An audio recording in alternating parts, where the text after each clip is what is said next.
सिर्फ जाति के विषय में ही कि कैसे छोड़े, कैसे कम करे या कैसे दिमाग से रिलीज करे। इसके अंदर जिस तरह से हमारे दिमाग में एक केमिकल होता है कि उस केमिकल के रिएक्शन से हम हंसते हैं, उस केमिकल के रिएक्शन से हम गुस्सा करते हैं, उसी केमिकल के रिएक्शन से हमारे इमोशंस होते हैं। तो उस इमोशन में ये जाति कहाँ फिट होती है, उसको हम रिलीज क्यों नहीं करते? जी मुकेश जी। सबसे पहले तो जाति मुक्त भारत के मंच पे मुझे पहली बार आमंत्रण मिला और आज उसके लिए मैंने इनसे काफ़ी सालों से इनसे संपर्क में है ग्रुप के माध्यम से। तो इन्होंने मुझे तुरंत रेस्पॉन्स दिया और मुझे आमंत्रित किया, इसके लिए मैं इनका धन्यवाद करता हूँ। और आप सब महानुभाव लोग जो बैठे हैं उन सबके सामने मैं पहली बार बोलने के लिए खड़ा हो रहा हूँ, तो मेरे से गलती हो जाए तो प्लीज़ क्षमा कीजिए। इन्होंने जो अभी मुझे एक बात कही है कि जो केमिकलाइजेशन हो गया, ये मुन्ना भाई MBBS में एक लाइन आई थी, केमिकल लोचा। ये जो केमिकल लोचा हमारे दिमाग में बैठाया गया है, ये बैठा नहीं था।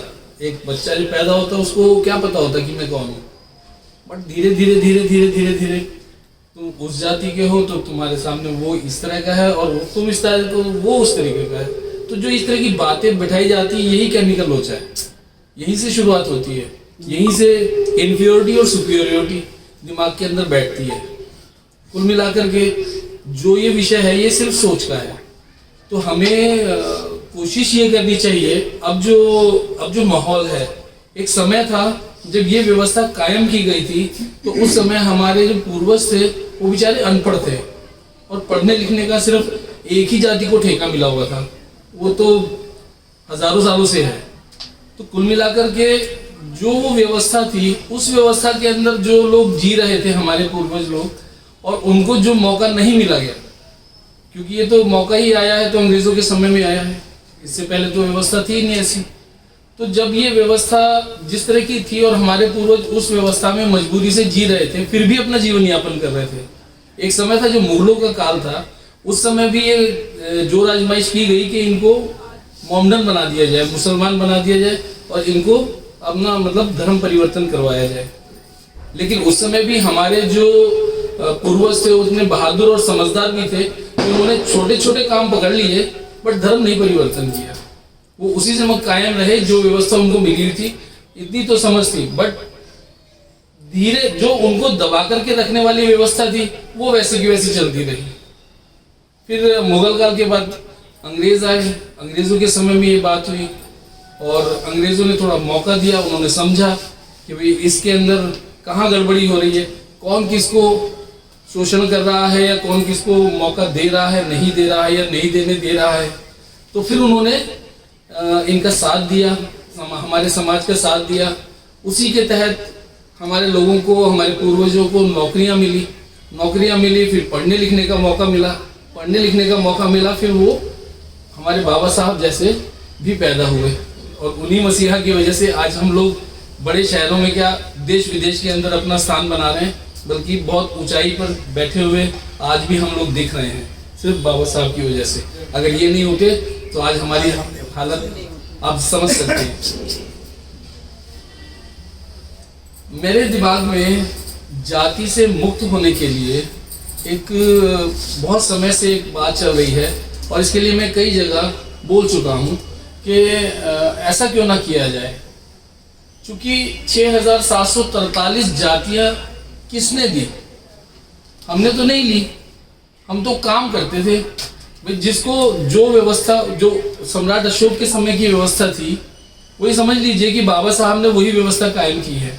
जिसको जो पसंद है वो काम कीजिए, जिसको जिस शहर में रहना है उस शहर में रहिए, पूरे प्रदेश के अंदर, देश के अंदर जहाँ आपको जाना है वहाँ जाइए, यानी कि हर प्रकार की स्वतंत्रता। तो हमारे पूर्वज तो जो अपनी मर्जी का काम, जो हुनर में वो माहिर थे, उस हुनर के हिसाब से उन्होंने अपने काम पकड़ा हुआ था। तो उसी काम को लेकर के एक जाति बना देना और उस पर थोप देना, तो ये व्यवस्था किसने की? और हमारे लोग चूंकि अनपढ़ थे, आर्थिक रूप से असक्षम थे, और जब आर्थिक रूप से बंदा कोई भी, आज भी आप देख सकते हैं, सक्षम नहीं होता है तो बेचारे के हाथ पैर भी उतने नहीं चलते। तो कुल मिलाकर के उनका शोषण हुआ, उनको हमेशा से दबा के रखा गया और उनको उनके काम के हिसाब से एक जाति के रूप में उनको थोप दिया गया। 6743 पूरे भारत में, पूरे विश्व में इतनी जातियां नहीं होंगी इतनी अकेले भारत में है, आप समझ सकते हैं। अब आप देखिए इस जाति से मुक्त होने का रास्ता क्या है हमारे पास, क्योंकि अब तो हम पढ़ लिख गए हैं, अब तो हमें समझ आ गया है कि हमें किस तरह से इन जातियों में बांटा गया था। तो अब हमें इन जातियों से बाहर निकलने के लिए मुझे एक बहुत सरल सा रास्ता दिखता है। इसके लिए मैंने ना एक बात सोची थी कि इस समय एक ऐसा दौर सा चल रहा है कि हमारे समाज के जो बच्चे हैं, हमारे क्या सभी समाज के, अब तो मैं सभी समाज की बात करूंगा, कि हमको जब मैं मतलब युवावस्था से मतलब हुआ, जवान होने लगा, तो परिवार का प्रेशर आता है, शादी कर ले, लड़की नहीं मिलेगी, फलाना हो जाएगा, ठिकाना। तो उसमें क्या होता है कि एक परिवार का प्रेशर देखते हुए, समाज को देखते हुए हम लोग अच्छा चलो ठीक है, अब उम्र हो गई है तो कर दो। आज की तारीख में ये इसके उलट है, अब तो 30-30 के भी बच्चे हो जाते हैं तो कहते हैं कर लेंगे, अभी क्या जल्दी है। और माता पिता आज परेशान हो रहे हैं, मैं भी उनमें से एक हूँ, मेरी भी 29 साल की बिटिया है, वो भी कहते हैं डैडी रुको अभी, मैं कहा ओके। तो कुल मिलाकर के मैंने ये विचार किया कि जिनके माता पिता के बच्चे 30 प्लस के हैं, अब चूंकि होता क्या है कि 30 प्लस होने के बाद में चिंता डबल हो जाती है। एक तो अपने समाज में अपने हिसाब से बच्चे नहीं मिलते, लड़के को लड़की, लड़की को लड़का, और दूसरा ये समस्या सभी लोगों के पास है। तो मैंने एक विचार किया, मैंने कहा क्यों ना एक मंच बनाया जाए जहां से, इन्होंने तो नाम भी दे दिया कि भाई सर्व समाज के लोगों को एक प्लेटफॉर्म दिया जाए कि आप अपने बच्चों का यहाँ पे रजिस्ट्रेशन कराएं और उसमें आपके मैच के, भाई अपने समाज में नहीं मिल रहा है तो दूसरे समाज से ले लो। तो हमारे ऊपर गड़ी हुई व्यवस्था है कि हम इस समाज के हैं, वो उस समाज के हैं, मेरा समाज ऊंचा तुम्हारा समाज नीचा, मेरा नीचा तुम्हारा ऊंचा, ये तो किसी ने हम पे गढ़ा था। वैसे तो हम पुरानी तरीके से देखें तो हम बहुत ही थे।